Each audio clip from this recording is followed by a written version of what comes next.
E digo isto desapaixonadamente, não tem nada a ver com o atual governo, nem com os anteriores, mas nos últimos 3 anos tem havido um crescimento positivo de cerca de 3 a 5% de novas vagas, fundamentalmente nas áreas das ciências e das tecnologias. Ou seja, houve aqui um desígnio nacional que foi entendido, foi bem entendido e tem estado a ser relativamente bem cumprido, de acordo com, admito, as capacidades próprias de investimento que o Estado tem para fazer nisto, de abrir cada vez mais vagas nas áreas das ciências e das tecnologias, com vista a preparar, ao fim e ao cabo, quadros com perfil adequado a poder responder aos grandes desafios que aí se aproximam da sociedade da informação e da comunicação. Digo eu, pela minha experiência profissional, e creio que todos aqueles que estamos aqui, que não há outra forma de encarar o novo modelo de desenvolvimento económico em Portugal que não passe naturalmente pela inovação e que deixe cada vez mais o modelo da imitação, ou seja, aquele célebre paradoxo em que a economia portuguesa, e no geral também muitas das economias europeias têm vindo a debater, assente essencialmente no alcatrão e no cimento. Portanto, hoje, numa economia com as características da portuguesa, é fundamental apostar cada vez mais na inovação. É isso que nós ali tentamos fazer. Queremos que os quadros que são formados nas universidades, não só aquelas que estão instaladas no parque, aliás, o António Câmara disse, e já com muita clareza, que a qualidade das equipas que forma são equipas competitivas, capazes de trabalhar em qualquer lado do mundo. É isto muito que nós temos esta ideia. Quando, por exemplo, na fusão da Chip Idea com a MIPS quis alargar a operação no Tagus Parque, fê-lo porque tinha ali mão de obra altamente qualificada na área das tecnologias de informação no parque, formados nas universidades que nós temos e que acolhemos, capazes, por assim dizer, de preencher estas vagas. Quando a Nokia Siemens instala no Tagus Parque o centro de excelência, exatamente onde o Sr. Basílio Horta também teve o prazer, e eu tive muita honra de recebê-lo,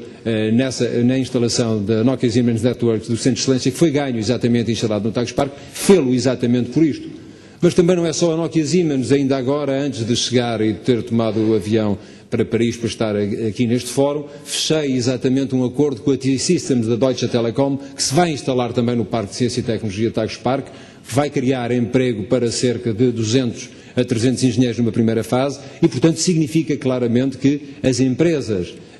de caráter internacional compreenderam que Portugal não é apenas um sítio para investir com base numa economia, num modelo de economia de imitação, mas sim que podem ganhar com aquilo que nós acrescentamos de valor através da qualidade da nossa mão de obra especializada à cadeia de valor que eles próprios já têm e, portanto, com essa própria qualificação. No essencial, significa que quer a nível do Tagus Parque, quer a rede nacional de parques de ciência e tecnologia que nós temos em termos nacionais, vai conseguir, do meu ponto de vista, acolher, permitir, criar estas plataformas de transferência que aqui se falava entre as universidades e as empresas. É fundamental que entre o empresário e as universidades deixe de haver um pouco aquela relação de amor-ódio que não se sabe bem onde começa e onde acaba. E, portanto, eu creio que é dentro de um ambiente tão cómodo como são dos parques de ciência e tecnologia, e é uma rede vasta que nós temos felizmente em Portugal, merecer muito do investimento também público, merecer muito também do investimento privado, naturalmente, mas fundamentalmente merecer também daquilo que os empresários privados entendem que devem lá estar connosco, não é? E, portanto, por isso é que eles querem ser acolhidos nos parques de ciência e tecnologia, poderão permitir, claramente, criarem-se melhores condições e condições mais favoráveis a que se encontrem estas plataformas. Exemplos positivos, que eu creio que é isto que ilustra. Temos, por exemplo, neste momento, a nível do Tagus Parque, o desenvolvimento de um projeto em parceria, no qual nós também estamos como consócios, composto por investigadores do Instituto Superior Técnico e da Universidade na Faculdade de Medicina de Lisboa, que estão a desenvolver um aparelho que, no final, já está em fase de testes, produzirá um teste com maior acuidade, entre 100 a 200 vezes, sobre o câncer da mama do que aquilo que neste momento é utilizado e existe equipamento disponível. É um esforço que nós estamos a fazer com bons resultados e que com certeza terá um enorme sucesso a nível do mercado. Apenas mais uma nota para nós também de fazer desaparecer algumas razões de frustração. Quando falava o professor António Câmara de que os nossos investigadores, ou seja, o indicador investigação e obras publicadas, que é um indicador importante